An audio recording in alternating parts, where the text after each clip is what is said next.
Assalamu alaikum everyone, this is Zuru Shakil, the facilitator, and in this video we gonna start preparing for audit officer. I know कि आप में से of course तैयारी शुरू कर दी होगी because only 6 days are in between, तो हमें तैयारी तो पहले से करनी थी, लेकिन इन केस अगर आपने तैयारी नहीं की तो क्या किया जाए, तो ये किया जाए कि आप तैयारी शुरू कर दी जाए। तो उस तैयारी को करने के लिए अगर आपको पता होना चाहिए कि academics is like the focused point, ठीक है। अगर आपको पास आउट करना है तो भाई एकेडमिक्स के ऊपर तो जाना है। उस एकेडमिक्स में अगर आप देखो तो कोई एज सच हमारी मैनेजमेंट क्वेश्चंस नहीं आ रहे। Management questions are very less in numbers, लेकिन जो हमारे पास मेजॉरिटी क्वेश्चंस हैं अगर आप बात करें एकेडमिक्स में, तो उसमें 90% questions are coming from accountings, ठीक है, कॉस्ट अकाउंटिंग, इस तरह के सारे क्वेश्चंस भरे हुए। तो आपको फोकस किस पे करना है? अकाउंटिंग पे। अब अकाउंटिंग में भी हमारे पास जो एमसीक्यूज हैं, because I my self have solved 2 और 3 बुक्स, ठीक है। तो उसके अंदर आई हैव सीन कि हमारे पास कुछ ऐसे क्वेश्चंस हैं जो कि बार बार इन डिफरेंट वेज पूछे जा रहे हैं।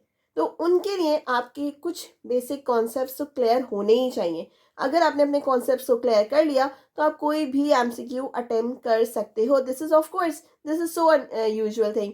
या पेपर में अगर आपको कोई कॉन्सेप्ट आता है तो वो सवाल किसी भी तरह घूमकर आ जाए, you will definitely be answered, ठीक है। तो अब क्या होगा, हमें थोड़ा सा इंट्रोडक्शन टू अकाउंटिंग पढ़ना है और फिर इसी से रिलेटेड हम एमसीक्यूज देखेंगे कि इससे रिलेटेड कौन से एमसीक्यूज हम सॉल्व कर सकते हैं। Okay, so let's begin with this. I hope this is visible to you. अच्छा, पहला हमारे पास आ रहा है इंट्रोडक्शन टू अकाउंटिंग। हम बात कर रहे हैं कि what is accounting. You know that, हाँ, एक एमसीक्यूज हमारे पास ये भी है, accounting is the language of what. So accounting is the language of business.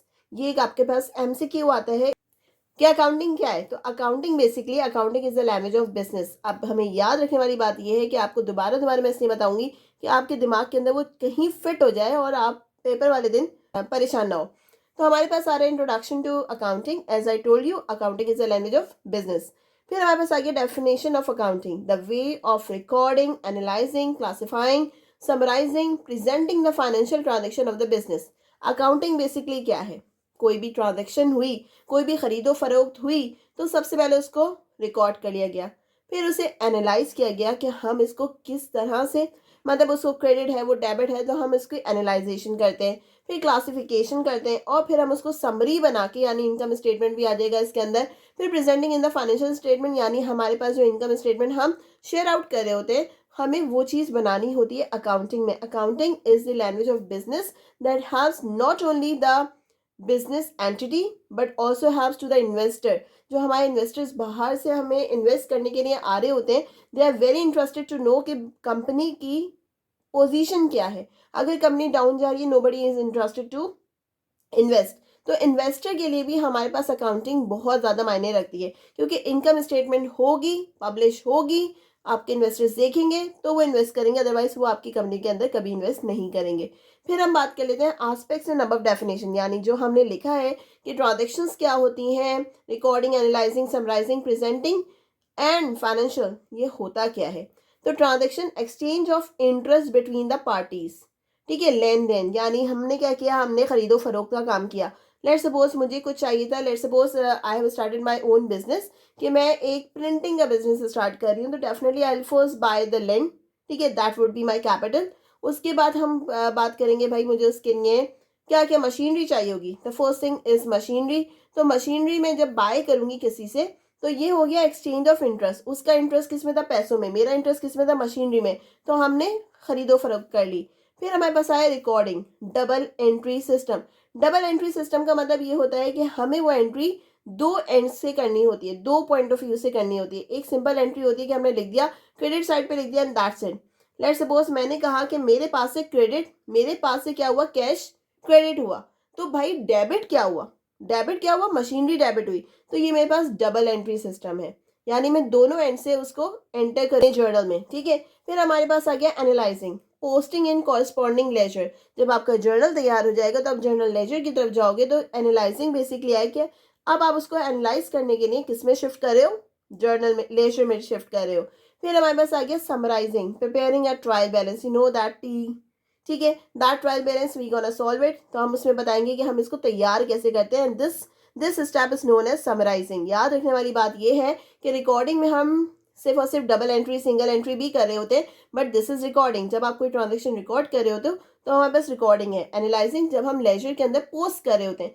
Posting का वर्ड हमारे पास बहुत सारे एमसीक्यूज में आएगा, तो याद रखने वाली बात अगेन ये है कि पोस्टिंग कब होती है, जब हम जर्नल की एंट्रीज को लेजर के अंदर पोस्ट कर रहे होते हैं, दैट इज पोस्टिंग। ठीक है, फिर समराइजिंग क्या है, प्रिपेयरिंग अ ट्रायल बैलेंस। फिर हमारे पास आ गया प्रेजेंटिंग फाइनेंशियल स्टेटमेंट। हम फाइनली एक फाइनेंशियल स्टेटमेंट बना रहे हैं कि कंपनी की वर्थ कितनी है। फिर आ गया फाइनेंशियल। ठीक है, फाइनेंशियल ट्रांजेक्शन्स जो होती हैं, anything which can be measured in monetary terms, यानी ये प्रॉफिटेबल है, बेनिफिट है, यानी कंपनी को क्या हुआ है, नेट इनकम क्या आ रही है, ग्रॉस प्रॉफिट क्या आ रहा है, वो हम फाइनेंशियल स्टेटमेंट में देखते हैं। फिर हमारे पास आ गया accounting concept. Accounting concept again this is extremely important for most of your MCQ, so listen to it very carefully. Double entry concept. Double entry concept अभी मैंने आपको समझाया। Every transaction has two effects, ठीक है, and we have to record both. हमें जो है उनका रिकॉर्ड जो है वो दोनों एंड पे रखना है। मैंने क्या खरीदा तो मेरे पास से क्या गया, मैंने खरीदी मशीनरी थी, मेरे पास से क्या गया, कैश, तो मेरी डबल एंट्री है। फिर हमारे पास आ गया separate entity. What is a separate entity concept? Business has its own entity separate, ठीक है, from owner, business and artificial legal person. Separate entity होती है, इससे ओनर जो है उसका कोई पर्सनल ताल्लुक नहीं है, ठीक है, वो एक बिजनेस चला रहा है। This is called separate entity concept. अब सेपरेट एंटिटी कॉन्सेप्ट के अंदर से दो कॉन्सेप्ट बाहर आएंगे, that is accounting view concept और the legal point of view, ठीक है, that will be discuss later. फिर हमारे पास आ रहा है limited liability concept. Limited liability concept is very important. Again I am telling you most of your questions will be answer with this concept. Liability of owner is limited up to the level of higher investment, ठीक है। देखिए liability जो है ना, अगर मैं sole proprietor हूँ तो मेरी लायबिलिटी किसी और तरह की होगी। अगर मैं पार्टनरशिप में हूँ, अगर मैं कॉर्पोरेशन में हूँ, तो मेरी लायबिलिटी डिफर होती जाएगी। तो लिमिटेड लायबिलिटी कॉन्सेप्ट, लिमिटेड, अगर मैं सोल प्रोप्राइटर हूँ, whole and sole, the whole liability is on me. सारी की सारी लायबिलिटी किसके ऊपर जा रही है, मेरे ऊपर जा रही है। अगर पार्टनरशिप है तो definitely the liability will be divided, the liability will be divided. इसी तरह हमारे पास जो लायबिलिटी कॉन्सेप्ट होते हैं, फिर हमारे पास स्टेक होल्डर फिर हमारे पास स्टेक होल्डर आ जाते हैं, शेयर होल्डर्स आ जाते हैं, तो उनके ऊपर भी हमारी लायबिलिटी किस तरह से जाती है, मतलब हम लायबिलिटी को कैसे रिकवर करते हैं, because liability is basically an expense. आपने जो खर्च किया दैट बिकम्स योर लायबिलिटी। अब उसको कहीं ना कहीं तो आपको रिकवर करना है। अगर रिकवर नहीं करोगे तो रेवेन्यू जनरेट नहीं होगा।